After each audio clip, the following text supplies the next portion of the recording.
Hello guys, आज हम पढ़ने जा रहे हैं governor general and viceroy of India. सबसे पहले हम ये पढ़ेंगे कि गवर्नर जनरल और वाइसरॉय दोनों में डिफरेंस क्या होता है। उससे पहले हम स्टार्ट करते हैं। Post of governor general and viceroy in India, ये एक्चुअली 3 प्रेसिडेंसी में होती थी। पहली प्रेसिडेंसी है बंगाल, बॉम्बे, मद्रास। पहले गवर्नर जनरल जो थे वो इंडिया में केवल 3 ही प्रेसिडेंसी में थे। पहली जो थी वो थी बंगाल, दूसरी जो थी वो बॉम्बे, तीसरी जो थी वो मद्रास थी। ठीक है।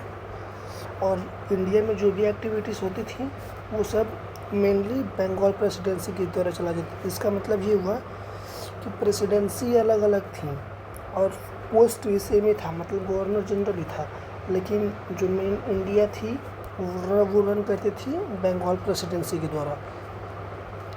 इसके बाद इसलिए इंडिया को डिक्लेयर कैपिटल ऑफ इंडिया मतलब डिक्लेयर कर दिया गया। Next, provinces came from Britain that governor general Bombay and Madras presidency report. मतलब जो भी प्रेसिडेंसी जो थी वो जो गवर्नर जनरल के अंदर आती थी, चाहे वो बॉम्बे प्रेसिडेंसी हो या मद्रास प्रेसिडेंसी हो, ये दोनों मिलके बंगाल प्रेसिडेंसी को रिपोर्ट करते थे। ठीक, फिर क्या हुआ, ये रिपोर्ट और जो बंगाल प्रेसिडेंसी के गवर्नर जनरल थे वो ब्रिटेन में बैठे लंदन में राजा को या फिर रानी को मतलब वो करते थे। इसका मतलब क्या हुआ, इससे हुआ क्या कि जो बंगाल प्रेसिडेंसी और मद्रास प्रेसिडेंसी थी उन दोनों के बीच में विद्रोह पैदा हो गया और वो लोग ये बोलने लगे कि जब सबकी पोस्ट गवर्नर जनरल की ही है तो हम बंगाल के मतलब बंगाल प्रेसिडेंसी के गवर्नर जनरल को क्यों रिपोर्ट करें और वो सुपीरियर क्यों है। और ये रीज़न ये किस लिए, ये क्यों इतना दिन से नहीं बोल रहे थे, आज ही बोलना स्टार्ट किए, क्योंकि उस टाइम पे रिवॉल्ट ऑफ 1857 हो गया था। इन्हीं सब के कारण जो ब्रिटिश ईस्ट इंडिया कंपनी थी उसको इंडिया में लगातार घाटा हो रहा था ड्यू टू करप्शन एंड जो रिवॉल्ट ऑफ 1857 हुआ था। इसके वजह से जो ब्रिटेन में बैठे राजा थे वो सोचने लगे कि हम एक काम करते हैं, जो गवर्नर जनरल की पोस्ट है उसको डिस्ट्रॉय करके न्यू पोस्ट लाते हैं वाइसरॉय की। उससे होगा क्या कि जो इंडिया है वो 1 क्राउन रूल के अंदर आ जाएगा। इसका मतलब ये है कि एक होगा, मतलब पहले प्रेसिडेंसी जैसे मान लीजिए ये इंडिया है तो ये अलग प्रेसिडेंसी, ये अलग प्रेसिडेंसी, ये अलग, ये अपना चला रहे हैं, अपना चला रहे हैं, अपना चला रहे हैं, लेकिन ये दोनों मिलके इसको रिपोर्ट कर रहे हैं। अब यहाँ पे क्या होगा कि इंडिया में जो प्रेसिडेंसी है वो तो रहेगी, लेकिन यहाँ सबके ऊपर एक राजा बैठा होगा जिसका होगा वाइसरॉय। अब ये सारे मिलके इसको रिपोर्ट करेंगे। ओके, आगे बढ़ते हैं। इसके बाद क्या होता है, थोड़ा सा जनरल चीज़ पढ़ लेते हैं। जैसे कि first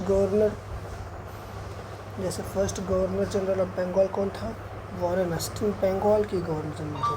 first governor general of India कौन था, विलियम वेंटिकले थे। और last governor general of India कौन था, गवर्नर जनरल जो थे वो लॉर्ड कैनिंग थे। और ये उस टाइम पे, जिस टाइम पे ये 1858 का वो मतलब 1857 के रिवॉल्ट के टाइम पे ये बंगाल के वो थे, मतलब ये बंगाल के गवर्नर जनरल थे। ठीक, इन्हीं को क्या किया गया कि फर्स्ट वाइसरॉय ऑफ इंडिया बना दिया गया। तो ये जाके फर्स्ट वाइसरॉय ऑफ इंडिया बन गए। फिर last viceroy of India Mountbatten थे। First and last governor general of independent India, जब इंडिया आज़ाद हो गया 15 अगस्त 1947 के बाद, तब कौन, श्री राजगोपालाचारी हुए।